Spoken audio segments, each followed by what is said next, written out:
But now it's time for Pop News with Lara. Yes, let's pop, everybody. We're going to begin with Coachella, shall we? Let's do it. All right, let's do Coachella. So the music festival lit up California for the first weekend of the annual event. And on GMA, we talked about Lady Gaga and Benson Boone. Oh. They were incredible, and they were not the only ones. Missy Elliott kicked things off on night one, giving fans a medley of her greatest hits.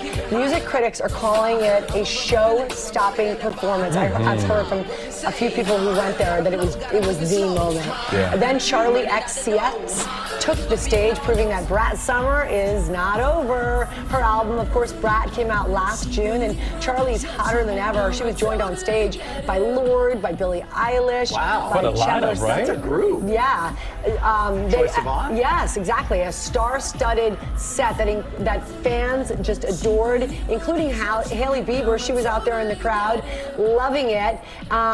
And listen, they may have checked out of the White Lotus, but the stars of season 3 At least they survived. are still there for each other. Patrick Schwarzenegger made sure to catch Lisa's Coachella set, and she told fans that this is what Mook looks like when she's not working at the resort. She was looking good and sounding even better. She is so talented. And then closing out the weekend on the main stage was this guy, Post Malone, performing hip-hop, country. He even did a little levitating stage action.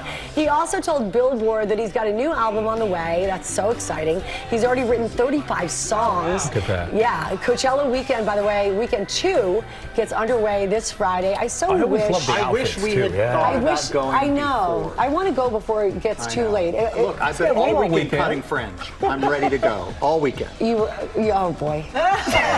Nothing but Can't trouble, take that. Take that out of my head. Sam in fringe shorts. I was picturing vest. Oh Right, yeah. yes. Round glasses. Yeah. Oh, we've seen that. That's just Tuesdays. Okay. It's also been exactly 40 years. Yes, it's also been exactly 40 years since that fateful Saturday, Sam, when it was a morning detention and a brain, an athlete, a basket case, a princess, and a criminal all came together to form the Breakfast Club. Classic. Yes, now for the first time, I can't believe it's the first time since the movie premiered back in 1985, all 5 members of the cast have reunited to celebrate the film's incredible impact. Emilio Estevez, Judd Nelson, Molly Ringwald, Anthony Michael Hall, Ali Sheedy, all appearing on a paddle at Chicago's C2E2 Pop Culture Convention over the weekend. Emilio shared a funny story about coming together for the read-through after having his wisdom teeth removed. Ouch. Listen to this. At the end of the read-through, and that was the first time I think we'd all met. At the end of the read-through, John says, listen, I brought the first cut of my movie, 16 Candles. Or no, was it 16 Candles? Yeah, first cut. And he says, I want to show it to you.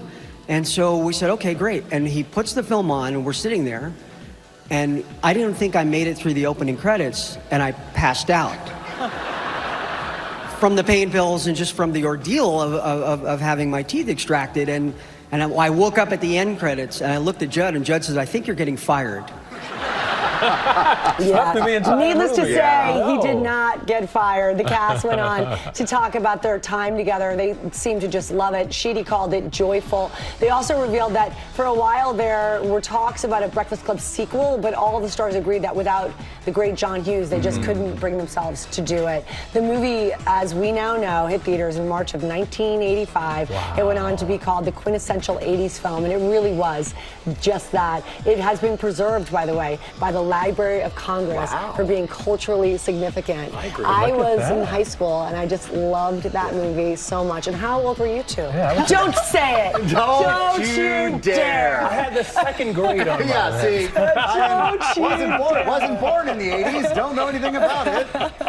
All right, we digress, and we shall move on. You guys, we all like The Pit. Have you seen it? It's so good. So the creator of The Pit is opening up in a new interview about what fans can expect in the highly anticipated 2nd season of the medical drama. It's already been greenlit. R. Scott Gimel has told TV Line that they are on track to premiere season 2 next January, so that's moving quickly. It's less than 8 months after season 1 hit our screens. The action picks up just a year after the shift that we saw in season 1. The new episodes take place over the course of the July 4th weekend, which is unfortunately probably usually has a lot of bad stuff that goes that goes on. It will focus on this department in the ER rather than expanding to other parts of the hospital. The Pit season 2 will begin streaming in January 2026.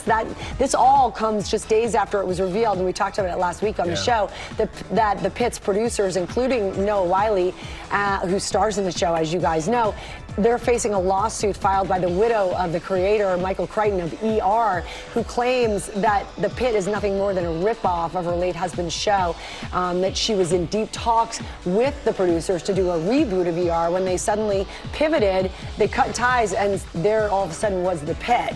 So she thinks that she's owed something. Wiley says he's so sad by the claim, and that they were in talks, they couldn't reach an agreement, and he and the other producers just went in a different direction and created what we now know to be The Pit. And that's what a lot of people, in fact, I was in a girl group playing Mahjong, and everybody's loving the show. And I said, do you guys find it to be close to the ER? They do not think it is.